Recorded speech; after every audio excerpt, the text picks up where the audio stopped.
I like that chain, PA. What's that chain, man? Oh, come on, man. You know I gotta Come keep the on, band man. fresh. I didn't come Come through on. as I was about to break out the guns, man. I didn't know you was gonna come out like that. Oh yeah, man. Get a good look, You man. should That's have what. told me you was coming through with that. I got the That's what, tiger over on deck, man. Come on. that's what lions do, baby. Ugh. That's great, man. I love Canada. Okay. I love it. Yeah, I love Reach too, man. No doubt. Yeah, We that's trying to reach yeah. with this song right now. Exactly. Yeah. Global reach. That's the goal. Right. That's the goal. So I looked into your guys' background and it's pretty heavy. Could you tell us how you started your journey into the world of music? Well, Aaron, you go first all the time. thanks, bro. So I got into music when I was in middle school. I played the jazz saxophone, the tenor saxophone. I saw the band playing and I was like, man, I want to do that. So I started playing the saxophone, and then that transitioned into dance, which transitioned into acting, and then I've always had that musical bone that I never knew that it would come back up. And then one time, a couple years ago, I got an opportunity to audition for a boy band, which I did. And that's where I could kind of bring those skills back into the forefront and sort of play with those skills. And Paul was a part of that. So I learned a lot from him. And now, because of this whole COVID lockdown, I decided to take a full opportunity to just put my music out there. Yeah, yeah. Well, I'll just talk about how we connected. I mean, those of you who don't Yeah. know, I've been in the music business for some 38 years, actually longer than that, all my life, singing on the street with my brothers and my father when I was 12 years old. And then we've been fortunate enough to get levels of gold, diamond, and platinum success with a multitude of different acts. One of Yes. the things we always hang our hat on is finding uh, talent at its embryo stage or coming up. We've been credited with helping being on the forefront of young acts such as Lisa and Cult Jam and Rihanna, and working with Fergie and Nicki Minaj, Oh, Becky G, and most notably the Backstreet Boys and NSYNC and LFO and a lot of boy bands. okay. I mean, we're actually working on a remake of one of our songs with AJ from the Backstreet Boys right now. So I'm excited about that. So a mutual friend named Jean Tansey, she told me of an idea that she was putting together for a boy band. She was Yeah. credited on finding, I think, 3 of the original Backstreet Boys. So I said, okay, Jean, I'll work with you because she's always trying to be in forward motion. And then Yeah. at the audition, I met Aaron and a few other talented kids. And at that point, I was like, okay, I know what work it takes to get into it. And at this time, I wasn't ready to put the work in. But sometimes when creativity calls, you don't think, you just react. That's what Yeah. I You did. just let it flow. Yeah, as it should naturally. And then out of Yeah. them, Aaron seemed to be the one that was a go-getter. Actually, all of them were, but Aaron was always grinding, always moving forward, trying to get things going. Sometimes over-ambitious, overzealous, overdoing it. Sometimes he's over the top. And I always tell people, Yeah. I'd rather have somebody that's over the top or overzealous, and I have to channel it as opposed to Really someone back who in. don't have that and I gotta feed Yeah. that. That's more work, you know. Yeah. So Yeah. That's true. yeah. So it was wonderful working with him. I have supported him in his acting, helped cultivate the Yeah. rap and the music, and everything just came together very, very organically. Okay. You guys are pretty talented. You're also in acting. Could you tell us how you got into acting as well? Yeah, so I was a dancer before I became an actor. I was dancing for this ballet company in Chicago, and I was auditioning for this one that I really wanted a job in. And I had a slight injury. I hopped over a turnstile in Chicago, actually, the CTA, and it wasn't even dance related. And I had a slight Yeah. sprained ankle, and I got the offer for the company that I was auditioning for. I couldn't take it because I was on crutches at the time. I said, man, what do I do? I came back home to my apartment in Chicago. Basically, it was just I was sleeping on a mattress, basically, and living out of 2 suitcases. And I was like, man, what do I do? I said, screw it, I'll act. I jumped on Craigslist and I literally just started submitting for everything and anything that I could. And what started as some, little like dinner theater show with like 10 people in the audience turned into getting scouted by a manager and doing movies now and TV shows. And yeah, man, it's amazing that you make one decision in your career and it could change your entire life. What would you consider differences between the two art forms while you're delivering your performances? I think they're the same, man. I think it's all about storytelling. I really think it's just about storytelling. It's like, you know, with acting, you tell a script. With music, you have the lyrics. That's your script. That's your story that you're telling. Yeah. Given the engagement, given the genre that you're working in. If you're working in horror, you're working to a certain audience. You're working in rap, you're working to a certain audience. You know, you're hoping to attract other people outside the audience as well. But I think it's all about storytelling. So I actually see them really, really like this, because when you're rap, I mean, when I was working with Paul in the studio, he's like, Aaron, you're telling the story. Whenever like my raps weren't hitting, he'd be like, you're telling a story. You're telling a story. It's about you telling your story, because that realness comes through and you can hear it in the music. You can hear it on the mic. Yeah, because it's a performance art. Yeah, completely. Yeah. Yeah, I mean, my dad always taught us that a singer is an actor, you know, and I've learned that early on when we were younger, 14, 15, doing shows, performing everywhere. A singer is an actor. You know, I've been fortunate enough to perform in front of 10 people. I've been fortunate to perform in front of 100,000 people, and it's still the same. You don't give it up. They are intertwined, as Aaron said. And then I would tell people, don't sing the song, become the song. You know, don't sing, don't act the role, become that. I mean, Full Force, we're known for being, I mean, our reputation in business is impeccable. People say, man, I love those guys. Yeah. We're very loving, we're very affectionate, we're very open. You can greet us.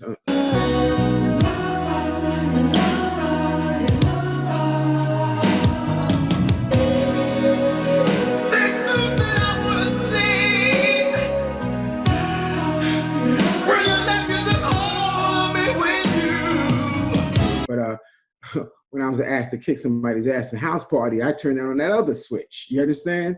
Again. Look, guys. Why are you sweating me, man? Look, you're wrinkling my school clothes. Ooh, you wrinkling my school clothes. Ooh. Yo, wait. What's the problem? What's wrong? Your mama can't afford no iron? I tell you what, tell her come on over to Stab, all right? I'll put her on the stove. She can save up, get one. Look at you, Stab. That's what Yo, watch out, man, watch it. So it is what it is. Whatever you want, you can get this side, you can get that side, whatever it is, all same side of the same coin, you know? So. Because you gotta entertain. So, yeah. Paul Anthony, you have worked with some of the biggest acts in music history. Could you describe what it was like working with people like James Brown? Yeah, man. I mean, that's one thing about being a producer or a writer or an influencer in the studio, because not only am I bringing the best out of them, even if they're a legend, but I'm also taking a little bit of them for myself as well. You know, working with the only producers on the planet to write and produce an entire album for the Godfather of Soul. No one could say that. So working with him, you know, and work with him. That's pinnacle, I absorbed his energy, and then to know that when I was 12, under the Apollo Theater stage, watching paint chips fall down as he's doing, you know, one of his famous songs, and years later to produce him. And I'll never forget, you know, I told Mr. Brown, if you believe in us the way we believe in you, we'll put you right where you belong. And to show you how I absorb his energy, he said to me, and I quote, "Look here, I love you. I love you like my son. But we're going to work with you. We'll make like that. We're going to just, and we're going to come back around. We're going to work it out." I said, "Thank you, Mr. Brown. Thank you so much. Thank you. I don't know what is that, but it's all good, you know." So working that, and then again to work with one of the greatest voices of all time, Philip Bell of Earth, Wind and Fire. I wrote a song, and I worked with him. I produced them and worked with them, and then working with Lil Kim. She called us, you know, her Terry and Jimmy, my boys, Jimmy Jam and Terry Lewis, are my best friends. Those, you know, so with Lil Kim is very special because we vibe, and I think we're the only guys that really worked with Lil Kim and Nicki Minaj. I'm just saying. No, this is Bow-Legged Lou's son. Okay. You remember Bow-Legged Lou and Absolutely. we were signed to them. Wait, were you signed to them too? We were, yes, with the group. Our group was signed to them because that's his father. The boy I just called, that's Bow-Legged Lou's son. Correct me if I remember this right. Did they call me once? You were on a record with them, and did you do a verse on one of their songs, an older song? Not one of the oldest, like when they were trying to come back. Do I have the wrong song? I'm not sure. I'm not sure. I am so. Wait, what was the group called again? Full Force. When I was a kid, your biggest fear was one of Full Force stealing your girl. Really? Like that. Oh, absolutely. They was hot out. They was like, all the girls wanted to get with them. Yeah, we'd be in the studio. That's historic. Yeah. We'd be in the studio writing. We stop, so that's special. And then, working with Rihanna, she was always confident. Even at 17, 18, she was confident. But then there's Simon with Bob Dylan, where he was very unique in his energy. We did 2 great songs with the great Bob Dylan. So I'm blessed to go all kind of genres. So when I think of somebody like Aaron, he reminds me of myself. Because I was always the guy in Full Force that did things that others couldn't, say things that others shouldn't, and wear things that others wouldn't. I was always that guy on the edge, pushing the envelope. But you have to do that sometimes, So that natural energy comes through working with others and working with forward movers like Dall Villa. Yes. How was it creating this new single between the two of you, with the experience that you come with and the new energy that he comes with? You first, Paul. You take this one. Take this one first. Well, briefly, like Aaron reminded me of, so funny because they talk about us on the tour. I remember way back in the beginning when we started with Curtis Blow. Run DMC used to open for us. I wrote basketball for Curtis Blow, me and my brothers Full Force. Yeah. And I remember when Rick Rubin brought these 3 guys to the office. I remember they walked in and they're like, who the hell is that?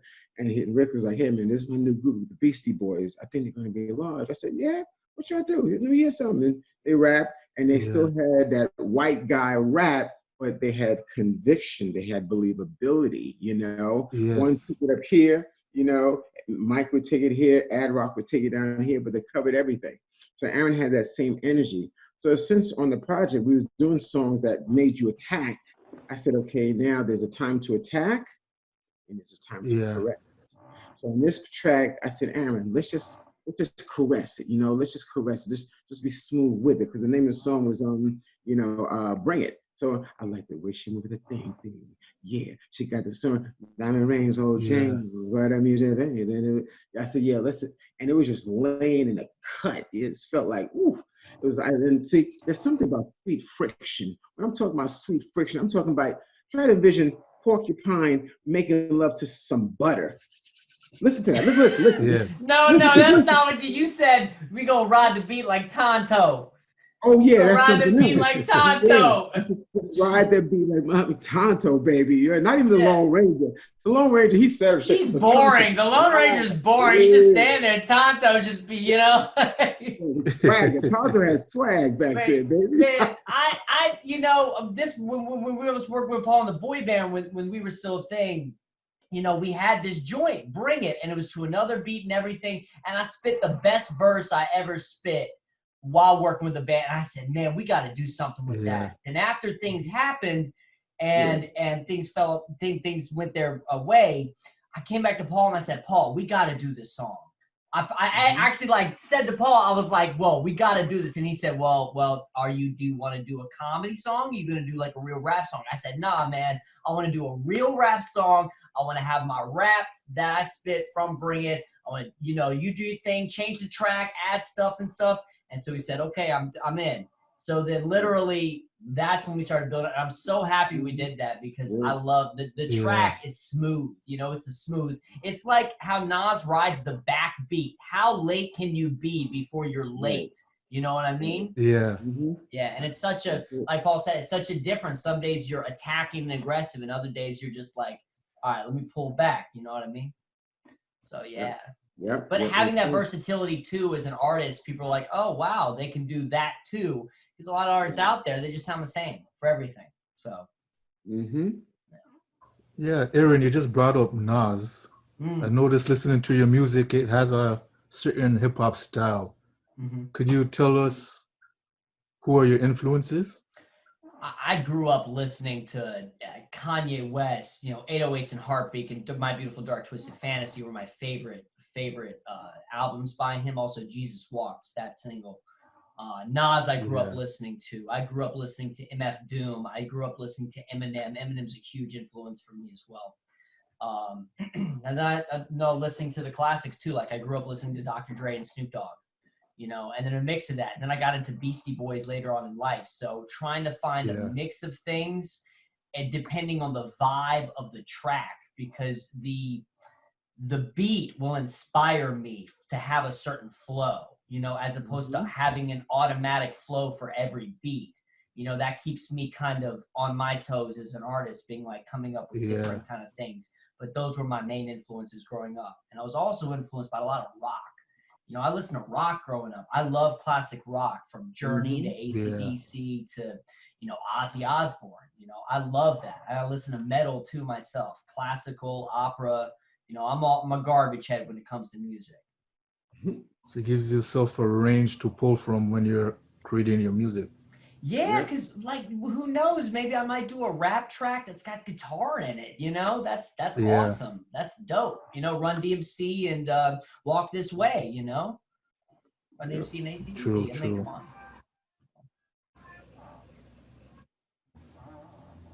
Paul, you have been an influence on artists today. Could you tell us who has influenced you to be what you are today?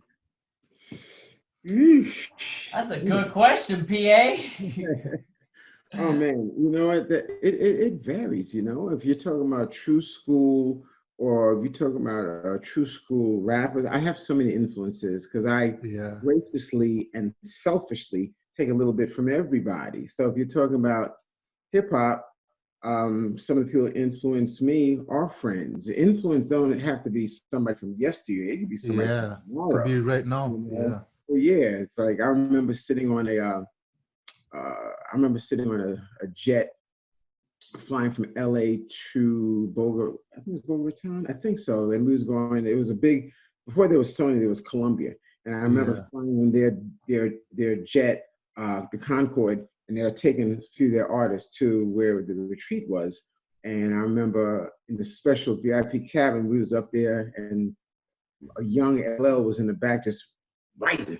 I said, what you working on, man? He said, yo, man, I think I got the first hip hop ballad. I said, really what? I said, what is it? Let me hear. He said, when I'm alone in my room, I think I said, what's the name? He said, I need love. I said, yo, man, finish that. That's fire. And I remember how he was on the edge of that. And we go way back because my first movie was Crush Groove. And when we was on the set, I remember Sheila E. was in the movie with us. Me and her laugh about this now, but I remember when Prince came to visit, everybody had to clear off the other side because Prince is coming. And Ella was just Prince. and Ella was just 16 years old. And he was like, I don't give a damn who's coming, man. Because all I need is my radio. You know what I mean? Yeah. So that influenced me. And then think about working with the great Patti LaBelle and how she brought her stuff. And one of the guys, another guy that I formed a great friendship with was Paul Stanley, the rock group Kiss. Because when he sent a limousine for me to come to their concert, I met Gene Simmons and the way they do the shows were full force. We dressed as rockers. We had an R&B sensibility, but a hip hop attitude. So we was ahead of our time and we dealt with everything. So the fact that I seen how they got the crowd and rock, that influenced me. So for me, there's lots of influence. I have a little influencer right now. I manage, and even Aaron, he influences me because, the attack, the way he's trying to do things, he's always grinding. He's always working, and that gets my support. I have a 14-year-old girl I manage named Baby Magic, and she has like 350 IG, but she's always grinding. Love that, and that's energy. That's energy personified, the transfer, and that's how we're supposed to do. So, I have a number of influence, old and new. Yeah, that's good. Draw from different Yeah, eras. absolutely. Supposed to, man. How else are we gonna live forever? That's the goal, to live forever. Yeah, timeless.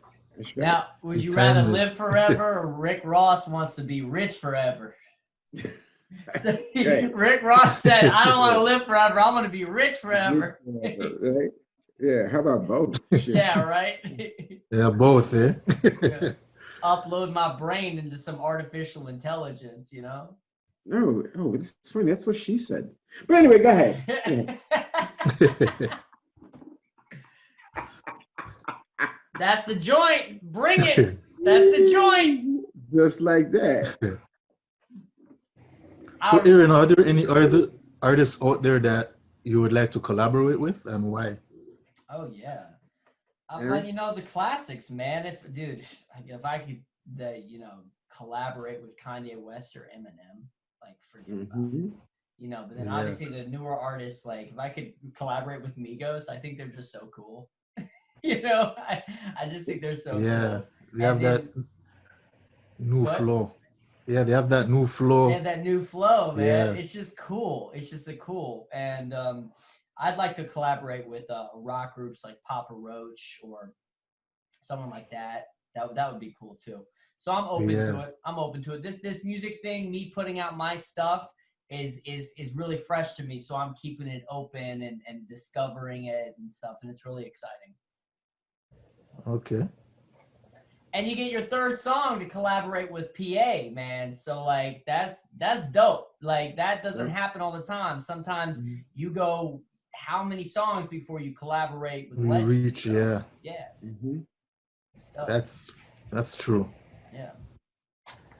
So are there any stories that you guys would like to tell from when you're doing your acting that you think your audience would like to know? What you mean? Like any moments while you're on set? While we're on set doing our movies and stuff? Yeah. Or like do we have any stories between me and PA that we share? Well, both. Okay. If you have that too, that would be. What stories we got? I know we got something, bro. Yeah, man, we got a couple stories, but I tell you, we can't tell you those, you know why? Because the stories that are hotter than ones we can tell you right now haven't even been written yet. They coming. So you just got to you get that in the second interview, okay? Yeah. Okay. So is there anything else you would like to let people know? Are you guys going to do a music video for the single? Yeah. So we've got some ideas. We got some plans. We just launched a TikTok campaign. Okay. Actually, to influencers, reached out to some influencers to cover that because we think the song is really suited for TikTok. We've got some people interested in running it on the radio as well. And then we're planning on obviously pushing the streams. We're planning on, ways to feed the streets as well via visuals. Okay. So where could we get the new single? Oh, on all, AWOL just put it out last week, the 18th. So it's available on all music platforms. We're pushing people to the Spotify or wherever they find music. Okay. Do you guys have any social media handles that you want everyone to know to be in contact? Okay. At Aaron Dall Villa. That's my you can find me everywhere: Twitter, Instagram, Facebook, all that stuff. At Aaron Dall Villa, and then my Spotify, I just go by Dalla Villa. Yep, and mine is the Real Paul Anthony on IG. Okay. Yeah, I mean that's the main thing there. Get in touch with us, and I want everybody to stay tuned and check out Aaron's sites, check out mine because we got a lot of interesting things coming. But there may be a Bring It challenge. There may be a Bring It something. We may, you never know what we may give away. The winner may appear in the next house party concert that I may do in 2021. We'll perform the song. You may be in our video. You may go out to lunch with Aaron Dall Villa, and be careful because if you do, the brother's known for getting you alone and wearing a Viking helmet and a diaper with the camcorder, with the midget in the corner. It's gonna be off the chain, baby. Don't know what you're gonna get. I don't know about all that, man. Times change, bro. Times change, man. Yeah, no. But we're all about having fun, and we're going to definitely pull a lot of ladies in. Like the song says, I like the way you move your thing. Yeah, you got that honey make a bee sting. Yeah, you're sure that want to make his bell ring. If you bought a bad chicken, you could swing it. Bring it. Yeah. Oh yeah. So we're coming with it. Yeah. We want to see who can rap the best to Dalla Villa. We might have to put you in a remix. As a matter of fact, wait a minute. I like that. We're gonna see who can fit the. Let's do a remix challenge. Yeah, the remix. We already got people who want to jump on the remix, bro. Yep. Like, the remix people challenge. are already hitting up, being like, "Yo, can we jump on this?" My boy was like, "Yo, this has a fat Cardi B vibe. This song." Yeah, absolutely. It's an explicit throwback. It's an explicit appreciation to the acts that came before, but with a new school feel to it. So you know what I mean? Yeah. I like that. We're gonna do a remix challenge. Whoever can rock the chorus, whoever can rock the verse. I like that. Flavor. You know, there may be some cash prizes. We're gonna put that out there, man. You know what? Man, you're a lucky dude. You getting this an exclusive first. Yes. We're coming up with this stuff right now. Yeah. Yeah. My man said, look, I don't have to know the whole interview. I can read this shit right here and get it popping. And look, I inspired them. Go ahead, man. You rocking, man. Well, I remember something. Thank you guys, man. Pleasure, man. I remember a story that I remember PA and I we would get on the phone because we were creating the song together. And I remember calling him one time and I was like, yeah, like, should I change the verse? And he's like, all right, well, let me hear it. And I was like, I was just talking. I was like, you know, I'll run the place and I'll lay and hit the shot, then win the game. And he starts on the other line. He'll be like, run the place and I'll lay. And then by the time we're done, we're both like stacked to the beat. Like, we're literally like, we get it amped up and shit. And then we're like, man, that's fire. Keep it the way it is. You know what I mean? Yeah. You start talking through something, then you get super hype about it. We excite each other, you know what I mean? Yeah. Well, that's what it's about, you know, make fun, have fun. Bro, if you're not having fun doing it, man, why be in it, bro? Acting or music, these are ruthless industries. If you're not enjoying it and loving every second of it, why do it? Go sell plastic or something. Yeah. Real talk. Makes sense. Yeah. Real talk. Okay. So, I want to thank you guys for the interview. It was fun and informative. Thank you, Kevin, man. Appreciate that, man. Thank you for having us. Yeah, thanks. Okay, man. You know, it's all good, man. And do me a favor, tell your lady or your wife or girlfriend, don't blame us if chicks come after you because you've been hanging with Dalla Villa and Paul Anthony. It ain't our fault. You said it right there. That's the proof. All right, man. Have a blessed day. Take care. You too, man. All right. Later, bro.